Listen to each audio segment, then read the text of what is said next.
We simply cannot allow people to pour into the United States undetected, undocumented, unchecked. And complete the dang fence. This bill that we will sign today is not a revolutionary bill. Cast down your bucket where you are. We come from France. And I am, adamantly against illegal immigrants. They're coming in by the thousands, just unbelievable. A wall is an immorality. Who are you rooting for?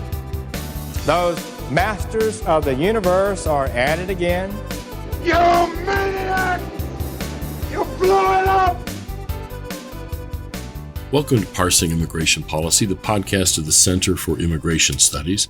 This is Mark Krikorian, Executive Director of the Center, and I'm a little under the weather, so my sound will be a little unusual. And so it's lucky that our podcast for this week is the presentations from a recent panel discussion that the Center hosted that included several members of the new International Network for Immigration Research on the topic of illegal immigration by sea.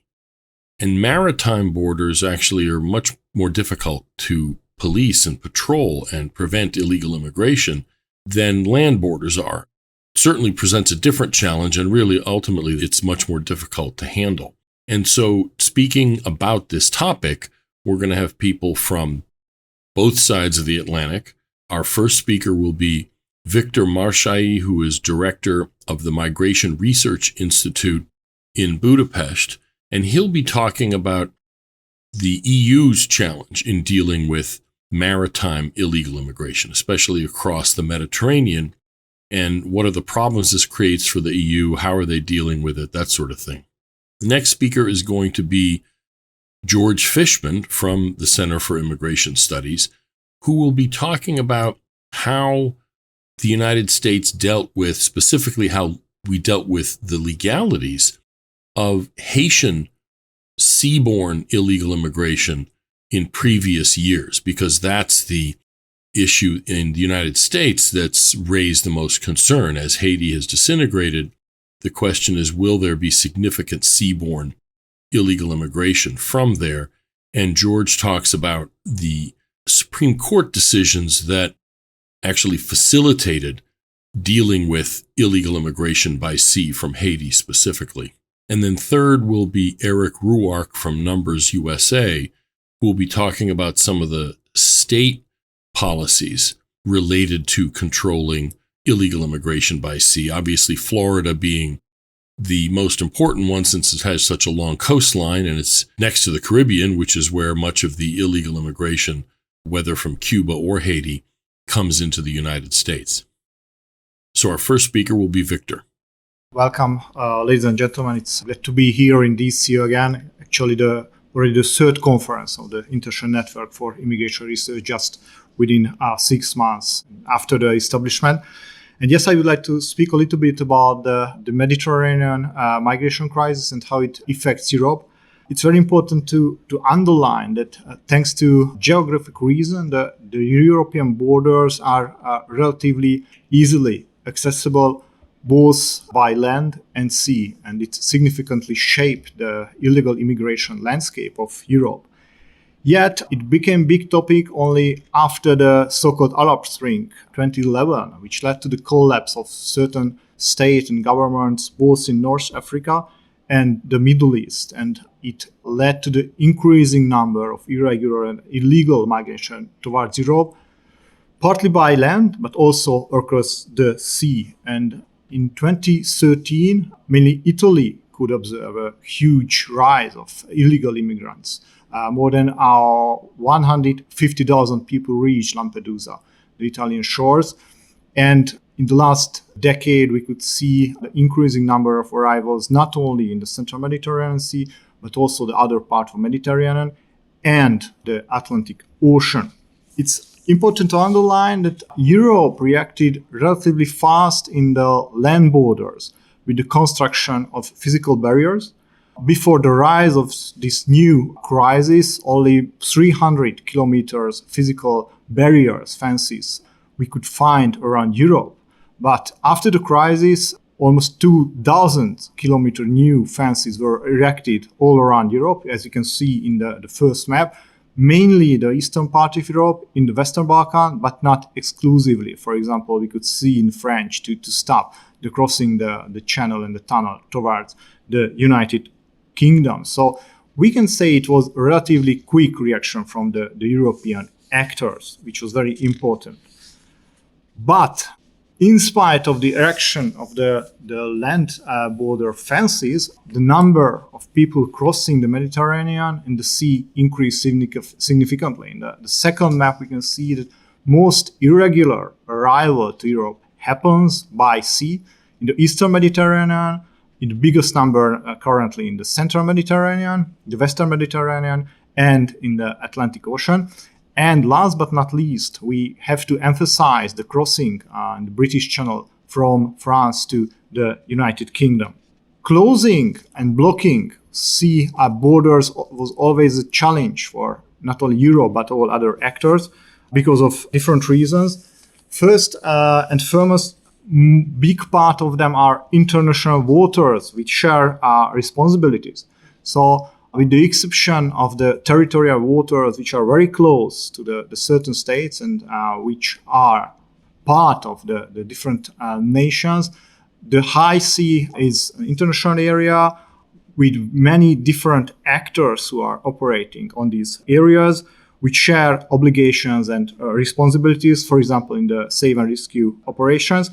And besides states, we can find different actors, for example, NGOs, which play a significant role in the current crisis, even if we have to underline that they are rescuing only between 10 and 15% of all people in the Mediterranean. But actually, because of the rule of the sea, each vessel are obliged to save people who are in trouble in the waters, and it is utilized by human smuggling networks, which regularly use small boats with a lot of people, with bad shape, the boats, counting that they will start to sink, and each vessels in the region will be obliged to try to save the people there. If we are moving to the third map, in the Central Mediterranean, as an example, we can see these overlapping responsibilities. Both Italy and later the European Union started different missions to save people who are trying to cross, but they try to do it mainly close to the Italian shores, while they try to cooperate with the Libyan Coast Guard to stop the boats to leave North Africa. But between the two zones, we could find NGO ships which served some kind of taxi service for the migrants and the human smuggling networks. Actually, it also increased the perception of human smugglers that they don't have to use proper boats to transfer people from North Africa to Lampedusa and the Italian shores, because they knew that, and they still know, that the NGOs will save people. And if not, it's not their problem. It's unfortunately the problem who people are drawn into the Mediterranean. So actually the gap between the EU operations and the national obligations, for example, Italy and Malta, are filled by the NGOs who are operating in the region. If we move to the fourth map, it's also very visible that the distance between North Africa, namely Tunisia and Libya, is very small, comparing the ocean shield, which it protects the United States. For example, the distance between Sfax and Lampedusa is just 200 kilometers, so 130 miles. It's relatively easily accessible by small boats. It's not accidental that hundreds of boats are arriving annually to the small island of Lampedusa. And with the exception of the stormy weathers in the Mediterranean, at the beginning and at the end of the year, actually the crossing are ongoing in whole year. Last year we could see more than 170,000 crossing in this small gap between Europe and Africa. Mostly, but not exclusively, African citizens, but we could see, for example, other nationalities, Bangladeshis, Syrians, who try to reach somehow African capitals and cross the Sahara, and then they try to reach Europe. What are the solutions? In the Eastern Mediterranean, we can see that, for example, the Greek island and Cyprus itself, an independent country, even if it can be considered as detention, but they are closed. So even if people arrive to the Greek islands, which are just a couple of miles from the Turkish shores, it's not easy for them to move further. They can do it only if there is collaboration with the authorities. So it's a problematic case. Why Cyprus? While still it's the part of the Schengen area, of the European Union, it's not part of the Schengen area. So it's also hard for the people who move there from Cyprus to the European Union. But it's not the case, for example, about Lampedusa and Italy. So the strategies of the recent years are mainly the externalization, the different forms of externalization of the combat against illegal immigration. One is the cooperation with third countries, the so-called gatekeepers, to stop the embarkation from the North African and Middle Eastern shores. The EU established collaboration with Egypt, Morocco, the Libyan Coast Guard, which are relatively effective, but of course they can't stop all crossing in the sea. The other form of externalization is some kind of outsourcing asylum procedures. There are certain attempts by Denmark, a EU country, and the United Kingdom, which is not an EU country, how they can outsource asylum procedures. This is the so-called Rwanda deal, which is under negotiation, but there's no any achievement in this case. But what was an achievement, and perhaps it can be the next step, which must be considered by the European capitals and Brussels itself, is the Italian-Albanian deal, because Rome made an excellent agreement with the Albanian parties. If they stop the boats in international waters far from the territory of the EU, they can transfer them to a third safe country, in this case Albania, and the first part of the asylum procedure isn't going there, outside of the EU territory and outside of EU legislation, which make possible or more easy for Italy to relocate these people if they don't have any chance to get international protection in the European Union. This is an early stage, this cooperation, but it seems that even the EU and the Commission accepted it as a possible solution. A lot of member states are watching this closely, whether it can work or not. And according to my assumption, it can be a solution for boats besides the collaboration with third countries. Thank you very much. Our next speaker is George Fishman. In 1993, the Supreme Court gave the executive branch the go-ahead to prevent a Haitian migration crisis by sea. Not mincing words, the court concluded that it is perfectly clear that the Immigration and Nationality Act grants the president ample power to establish a naval blockade that would simply deny illegal Haitian migrants the ability to disembark on our shores. I read this to mean that DHS can interrupt Haitian marine flotillas in international waters and return the intending illegal migrants to Haiti without having to entertain and adjudicate claims for asylum, for withholding of removal, based on possible persecution. Thus, President Biden has the green light to prevent any new Haitian migration crisis by sea, should he want to.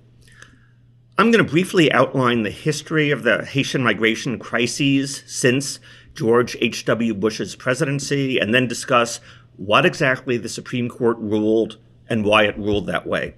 I'll also discuss the main legal issue that is still really undecided, which is, does DHS have the same latitude to intercept boats from Haiti or other countries in U.S. territorial waters and return the occupants without screening them for purported fears of persecution and things of that nature? And that would affect areas between possibly 3 or 12 miles from the U.S. coastline.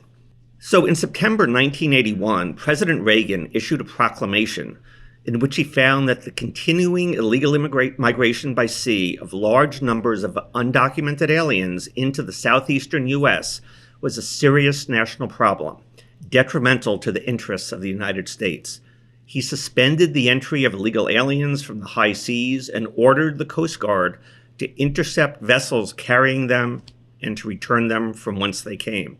However, President Reagan's order explicitly said no person who is a refugee will be returned without his consent. The Supreme Court, in the 1993 decision, Sale versus Haitian Centers Council, described what happened next. In the ensuing decade, the Coast Guard interdicted approximately 25,000 Haitian migrants. After interviews conducted on board Coast Guard cutters, aliens who were identified as economic migrants were screened out and promptly repatriated. Those who made a credible showing of political refugee status were screened in and transported to the U.S. for formal applications for asylum. In September 1991, a group of military leaders displaced the Haitian government of Jean-Bertrand Aristide. Since the coup, hundreds of Haitians had been killed, tortured, detained without a warrant, or subjected to violence or the destruction of their property because of their political beliefs, in the words of the Supreme Court. During the 6 months after October 1991, the Coast Guard interdicted over 34,000 Haitians. Because so many could not be safely processed on Coast Guard cutters, the Department of Defense established facilities at Guantanamo Bay in Cuba to accommodate them during the screening process for withholding of removal. Those temporary facilities, however, had a capacity of only about 12,500 persons. In the first 3 weeks of May 1992, the Coast Guard intercepted over 100 vessels carrying over 10,000 illegal aliens, or intending illegal aliens. In May 1992, the United States Navy determined that no additional migrants could safely be accommodated at Guantanamo. So, what to do? What was President Bush to do? As the Supreme Court put it, he had a decision to make. With both the facilities at Guantanamo and available Coast Guard cutters saturated, and with the number of Haitian immigrants in unseaworthy craft increasing, many had drowned as they attempted the trip to Florida, the government could no longer both protect our borders and offer the Haitians even a modified screening process.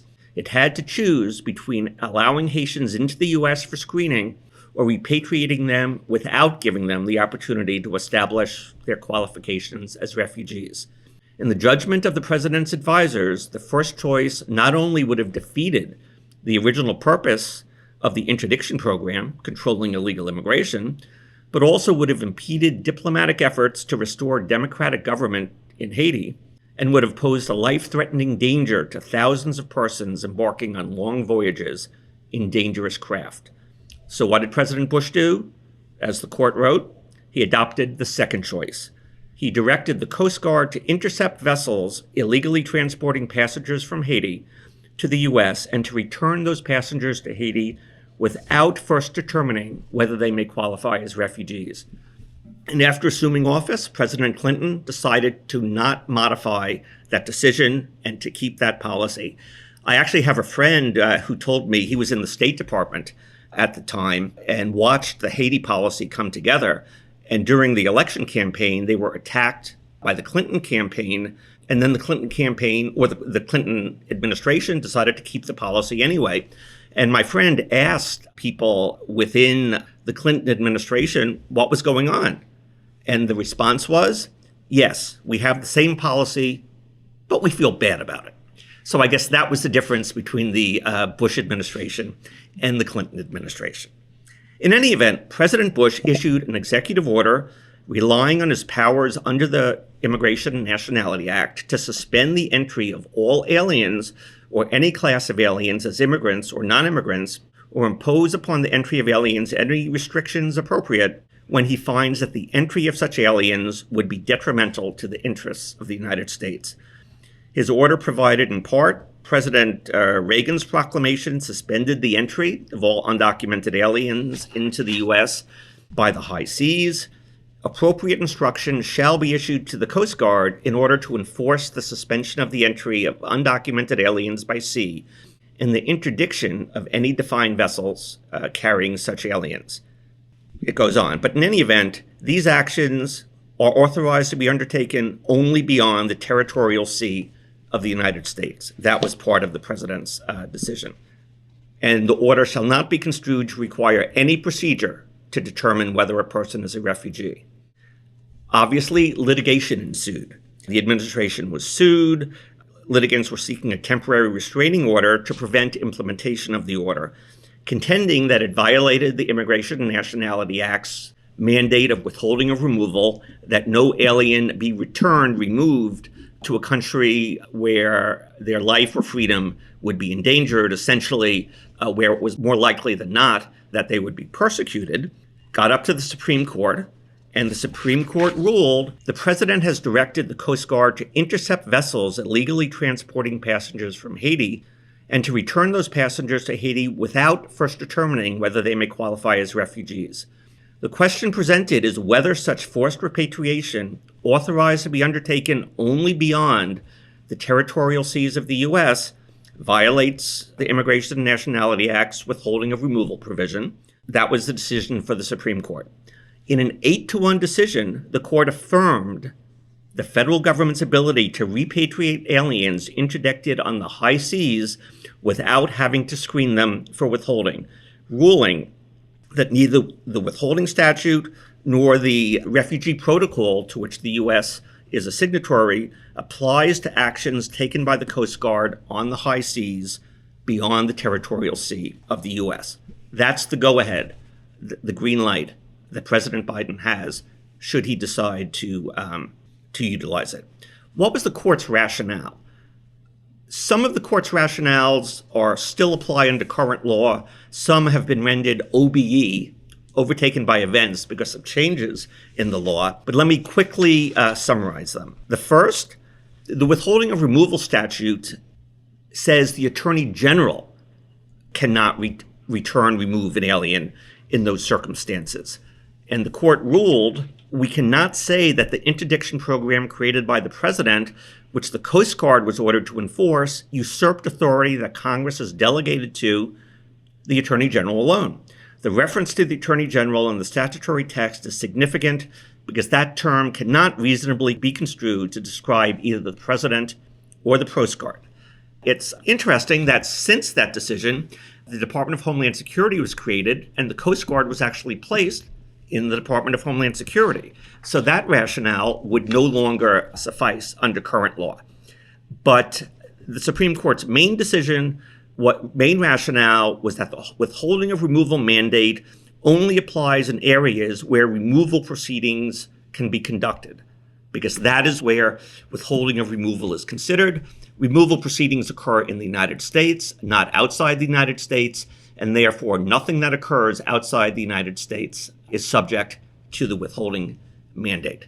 As I indicated, I'll just briefly note that it's still an open question as to whether the same policy can be undertaken in the territorial waters of the United States, but Walter Dellinger, President Clinton's Assistant Attorney General for the Office of Legal Counsel, and later President Clinton's Solicitor General, issued an opinion in 1993 that yes, the same rules apply in U.S. territorial waters. Aliens can be returned, repatriated without screening for withholding of removal for asylum.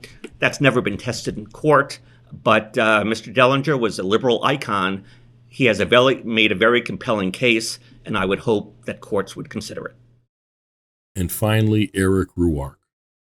In the U.S., we aren't facing the same challenges at the present time that they are in the European Union or in the UK when it comes to irregular migration across open waters, because our southern border is so very easy for people to walk across. With Texas and now Florida and likely other states who are going to take steps to attempt to prevent illegal immigration, this may change illegal immigration patterns. Certainly political instability in Latin America and the Caribbean, particularly in Haiti, at the moment, will also provide future challenges. And when we talk about political instability, certainly in Haiti, that's a longstanding problem that we faced, and George touched on a lot of the issues that we faced in the 90s. So, I would say that the United States is not well equipped to deal with this potential change in illegal immigration patterns, and it's a political challenge more so than a legal one. We do have the President of the United States, despite what he may say, has the legal authority to take action to stop this. Whether he will or not, or whether he will be compelled to, is the ultimate question. And we were talking about, what the topic of this panel would be. The political situation in Haiti was at the forefront of the news. And we were expecting to see more illegal crossings by boat. And Governor DeSantis certainly was anticipating this, or at least politically, he was thinking he needed to get out in front of this by saying that he was going to take action, or he was going to task Florida law enforcement with taking action to interdict boats that may come from Haiti. And as George pointed out, there are laws and legal protocols in place to deal with migrants who are attempting to land. The ultimate goal is to land within the United States, coming by sea.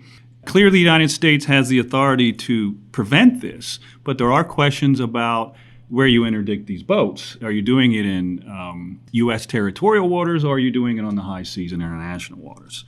And again, the volume of illegal immigration that's coming across the Caribbean is not as high as we're seeing in the Mediterranean or the English Channel, though it has increased under the Biden administration compared to the recent past. What we now see is a few thousand people coming in as opposed to a few hundred previous to the Biden administration. But again, this pales in comparison to the millions of people who are coming across or through Central America and Mexico and crossing the southern border of the United States, and who are being released into the United States by our government. We also see people who are flying in, and CIS certainly did a good job of publicizing what might not be a secret program, but certainly is not well publicized by the Biden administration for obvious reasons. And, I would raise the question, has Biden's humanitarian parole program stopped more boats from coming? I would say probably. We can't prove one way or the other, but I think it's a reasonable thing to suggest that it's sort of been a pressure valve for people who want to come in, are being allowed to come in through these programs, which I know George would agree, are an abuse of the president's parole authority. I would also suggest that if there's one thing we want to credit the Biden administration for doing to stop illegal immigration, we can say they prevented lots of boats from coming over. Whether that's because people are finding other ways to get in is another question, but the Biden administration hasn't had to deal with that. What for previous administrations, the Bush administration and certainly Clinton administration, were political headaches. And really the task that the Biden administration has set for itself isn't stopping illegal immigration, it's managing its flow. How to best manage the flow, and so that the political optics are, at least in their opinion, in their favor. And I would also point out that there was an agreement with the Mexican president or the government of Mexico. We don't know exactly what that agreement was, but we do know that the Mexicans are doing something on their end, and how long that will persist and how tough they will be in preventing illegal immigration, I think is an open question. But if Mexico continues to prevent the flow through Mexico, will people then feel the necessity to try to get here by sea? Yes, there are obvious logistical challenges involved: resources, manpower, command and control of sea borders. I think anyone who's ever been on the open water understands how much more dangerous it is than being on land. These dangers are compounded with, as George pointed out, many of the migrants who are coming aren't traveling on necessarily very seaworthy vessels. And so we have the obligation to make sure that these people are, if possible, that are rescued or at least conveyed safely somewhere so that they're not drowning in the seas. And the dangerous journeys, and we see it across land borders as well, the reason that people are making these journeys is because they believe, quite rightfully when it comes to the United States, that they're going to be allowed into the United States. The way to prevent boats is to interdict them, first of all, in open waters and send them back. But the other thing is, the people who do end up making it to the United States aren't going to be released into the United States to reside, to work, to remain for long term, that they will be detained until they have an immigration hearing. That will stop people from making the dangerous journey by land or by sea. In our last panel, I talked about how the majority of inadmissible immigrants who are entering inadmissible aliens who are entering the U.S. aren't claiming asylum, and those who do most of them will have their asylum claims rejected if they go through the adjudication process. Despite this fact, illegal border crossers are still often portrayed in political debates and in media reports as somehow having the right under U.S. law to enter, to reside, and to work in the country. And I would borrow a famous legal phrase from the U.S., the penumbra. They're coming under the penumbra of asylum law. And what I mean by that is this encompasses anyone coming from anywhere in the world who is trying to escape poverty or areas of high crime or referred to as climate refugees, or simply want to come to work in the United States because they want a better life. Not everyone is getting into the United States, but almost everyone is getting in. According to the DHS secretary, I think it was Woody Allen that said, 85% of success is just showing up? Well, that's about what it is for the people who are showing up at the U.S. border. Their success of getting into the country is very high. And so when people push back and say it's not open borders, it's pretty close. The challenge of establishing operational control over our land and sea borders is real, but it's not the main impediment that we face. The main impediment is that our federal government is run by one political party that acts as if the rule of law is irrelevant to the functioning of our immigration system, and another party that complains a lot about the abrogation of law, but then votes to fund its continuation. In February, the U.S. House of Representatives impeached Secretary of Department of Homeland Security Alejandro Mayorkas, only the second time this has happened in U.S. history, and then 2 weeks ago voted to fund the very policies that he implemented for which he was impeached. In January, I spoke about how this is a genuine constitutional crisis that we're facing. I don't think anyone can make a convincing argument that President Biden is faithfully executing his duties to carry out the laws passed by Congress. And Mark asked me in January, what do you do when you have an executive who won't enforce immigration law? And I think that's the million-dollar question, or I guess in today's inflationary terms, the trillion-dollar question. What are we going to do about this? And, I want to touch on what George and Victor have raised and sort of put that in the context of practical applications of dealing with how to stop this. I'll say, to compare it to what we see in the EU, we have individual countries who are trying to implement specific immigration policies to deal with specific national interests and challenges that they're facing. And a lot of pushback is coming from the EU government in Brussels. I think we compare that somewhat to what's happening in the United States. Immigration policy is set in Washington, D.C. at the federal level, but we see the effects felt at state and local levels. And what is the role for state and local governments to play? I ran this by George earlier this week, and when my argument is it's very much an open question as to what states can do. And George said to me, well, you're not wrong, which is about the highest praise I think you can have from a lawyer. So briefly, just to talk about, you paid your bill on time. I think that would be. Okay, yeah. When we're looking at Texas with SB 4, which allows Texas law enforcement to arrest people who are coming over the border illegally, or we're seeing what Governor DeSantis does, which is to prevent people from coming into this to the state by boat, there's a difference between what we do see the states being allowed to do, which is to, for instance, mandatory e-verify or deal with people and have consequences for people who are in the state already illegally, as opposed to trying to prevent people from entering their borders, foreign nationals from entering their borders. It's a very different question. And I think that's very much open for the courts to decide. And the way we see the Supreme Court deal with these issues with Texas and other states, I think will largely determine the future of immigration policy, particularly when we have an executive who doesn't want to enforce the law. And so I would say my main point here is we're not seeing a lot of boats coming from Haiti or elsewhere. That may change depending on what we see the Mexican government do or states do as well. And I don't think that our immigration system is able to respond to a genuine crisis like we're going to see continue in Haiti. It would be very optimistic to think that Haiti is going to be stabilized politically in short order. This is a problem we've been dealing with for decades. I think it's a problem we're going to have to deal with for many more years. And our federal government at this time basically has set up a system which is unable to respond to acute crises, but also has sent the message out that if you come to the United States, we're going to let you in as an economic migrant, and that hinders our ability to deal with refugees and asylees in a practical manner, whether they're coming by land or by sea. That's it for this episode of Parsing Immigration Policy. The full panel discussion, including the question and answer session, is available on our website, cis.org, and we'll have a link in the show notes as well. If you have any questions, comments, complaints, suggestions for future programs, please email us at center@cis.org.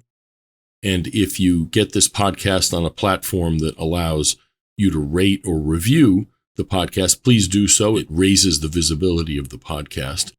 And until our next episode, thanks for tuning in.